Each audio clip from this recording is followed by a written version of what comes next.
ನಮಸ್ಕಾರ. ಎಲ್ಲರಿಗೂ ಕನ್ನಡತಿ ಅಡುಗೆ ಚಾನಲ್ಗೆ ಸ್ವಾಗತ. ಒಂದು ಆಲೂಗಡ್ಡೆ, ಸ್ವಲ್ಪ ಪುಟಾಣಿ ಅಥವಾ ಹುರುಗಡ್ಲೆ, ಇನ್ನೊಂದು ಸ್ವಲ್ಪ ತರಕಾರಿಗಳನ್ನ ಬಳಸಿಬಿಟ್ಟು ಪುರಿ ಮತ್ತು ಕುರ್ಮಾನ ನಾನು ಯಾವ ರೀತಿ ಮಾಡ್ತಾ ಇದ್ದೀನಿ ಅಂತ ಹೇಳಿ ತೋರಿಸ್ತಾ ಇದ್ದೀನಿ ರೀ. ತುಂಬ ಸಿಂಪಲ್ ಅದ್ರಿ, ಒಂದು 10 ನಿಮಿಷದಲ್ಲೇ ಮಾಡ್ಕೋಬಹುದು. ಹಂಗಿತ್ತಂದ್ರೆ ಇದನ್ನ ಹೆಂಗೆ ಮಾಡೋದು ಅಂತೇಳಿ ನೋಡ್ಕೊಂಬರೋಣ ಬರ್ರಿ.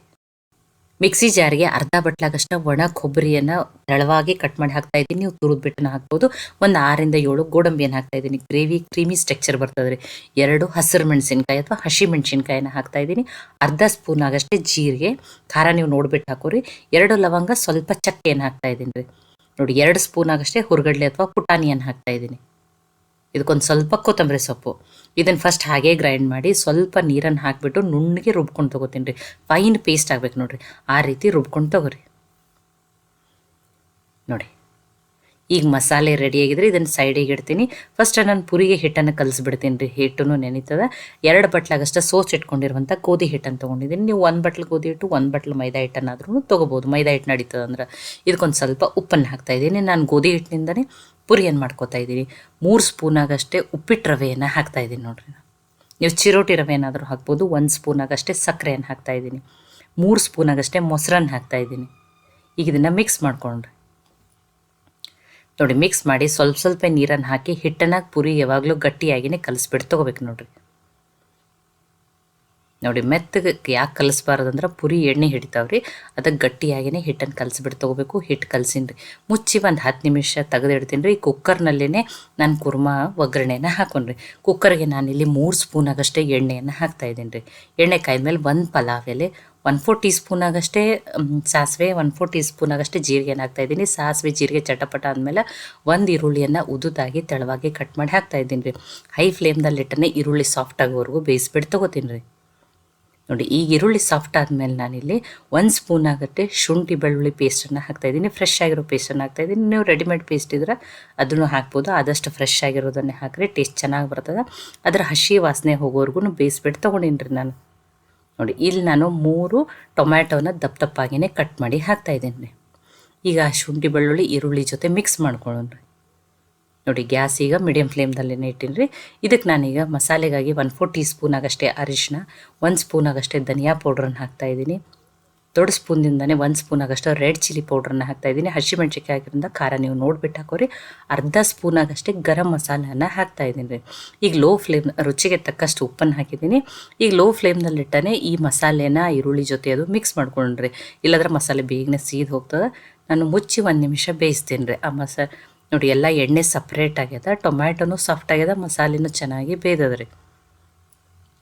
ನೋಡಿ, ನಾನು ಈಗ ರುಬ್ಬಿರೋ ಮಸಾಲೆಯನ್ನು ಹಾಕ್ತಾಯಿದ್ದೀನಿ. ಅದನ್ನು ಮಿಕ್ಸ್ ಮಾಡ್ಕೊಂಡ್ರಿ. ನೋಡಿ, ಇದನ್ನು ಲೋ ಫ್ಲೇಮ್ನಲ್ಲಿಟ್ಟು 1 ನಿಮಿಷ ಆಗಷ್ಟೇ ಬೇಯಿಸ್ತೀನಿ ರೀ. ಆ ರುಬ್ಬಿರೋ ಮಸಾಲೆ ಹಾಕಿದ್ಮೇಲೆ ನೋಡಿ, ಈ ಎಣ್ಣೆ ಸಪ್ರೇಟಾಗಿ ಮಸಾಲೆ ಎಲ್ಲ ಚೆನ್ನಾಗಿ ಬೇಯ್ದದ. ಈಗ ನಾನೇನು ಮಾಡ್ತಾಯಿದ್ದೀನಿ, ಈ ತರಕಾರಿಗಳನ್ನ ಹಾಕ್ತಿದ್ದೀನಿ. 1 ಆಲೂಗಡ್ಡೆನ ದಪ್ಪಾಗಿಯೇ ಕಟ್ ಮಾಡಿ ತೊಳೆದ್ಬಿಟ್ಟು ನೀರಿನಲ್ಲಿ ಹಾಕಿಟ್ಟಿದ್ದೆ ಕಪ್ಪಾಗಿ ಬರೋದು ಹೇಳಿ ಅದನ್ನು ಹಾಕಿದ್ದೀನಿ. ಅರ್ಧ ಬಟ್ಲಾಗಷ್ಟೇ ಹಸಿ ಬಟಾಣಿಯನ್ನು ಹಾಕ್ತಿದ್ದೀನಿ. 1 ಬಟ್ಲಾಗಷ್ಟೇ ಹೂಕೋಸನ್ನು ಬಿಸಿನೀರು ಉಪ್ಪು ಅರಿಶಿಣದಲ್ಲಿ ಹಾಕಿ ಹಾಕ್ತಾಯಿದ್ದೀನಿ. ಸ್ವಲ್ಪ ಬೀನ್ಸನ್ನು ಹಾಕಿದ್ದೀನಿ.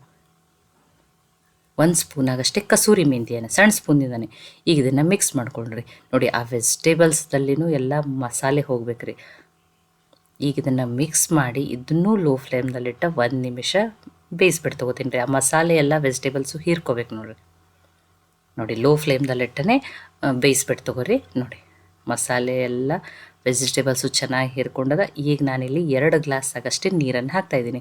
ಫಸ್ಟ್ ಮಿಕ್ಸಿ ಜಾರಿಗೆ ಸ್ವಲ್ಪ ನೀರನ್ನು ಹಾಕಿಬಿಟ್ಟು ಟೋಟ್ಲಿನೇ ನಾನು 2 ಗ್ಲಾಸ್ ಆಗಷ್ಟೇ ನೀರನ್ನು ಹಾಕಿದ್ದೀನಿ ನೋಡಿರಿ. ನೋಡಿ, ನಿಮಗೆ ಈಗೂ ಉಪ್ಪು ಕಡಿಮೆ, ಉಪ್ಪನ್ನು ಕರೆಕ್ಟ್ ಹಾಕಿದ್ದೀನಿ. ಇಲ್ಲ ನಿಮಗೆ ಈ ಟೈಮ್ದಾಗ ಉಪ್ಪು ಕಡಿಮೆ ಅನ್ನಿಸ್ತಿತ್ತಂದ್ರೆ ಇನ್ನಷ್ಟು ಉಪ್ಪನ್ನು ಹಾಕಿಬಿಟ್ಟು ಅಡ್ಜಸ್ಟ್ ಮಾಡ್ಕೊರಿ. ನೋಡಿ, ಈಗ ಮುಚ್ಚಳನ ಮುಚ್ಚಿ ಮೀಡಿಯಮ್ ಫ್ಲೇಮ್ದಲ್ಲೇ ನಾನು ಇದಕ್ಕೆ 2 ಸೀಟಿಯನ್ನು ತೊಗೋತೀನಿ ನೋಡಿರಿ. 2 ಸೀಟಿ ತೊಗೊಂಡ್ರೆ ಸಾಕ್ರಿ, ಕುರ್ಮಾ ರೆಡಿಯಾಗಿರ್ತದೆ.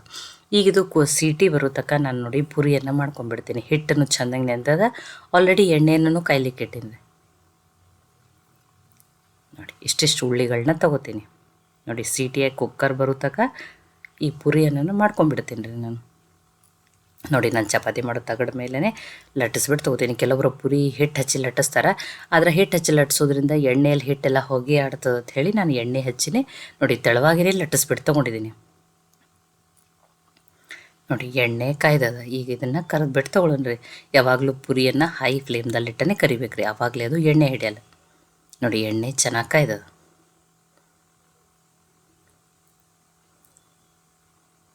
ನೋಡಿ ಪುರಿ ಎಷ್ಟು ಚೆನ್ನಾಗಿ ಉಬ್ಬಿ ಬತ್ತು ನೋಡ್ರಿ.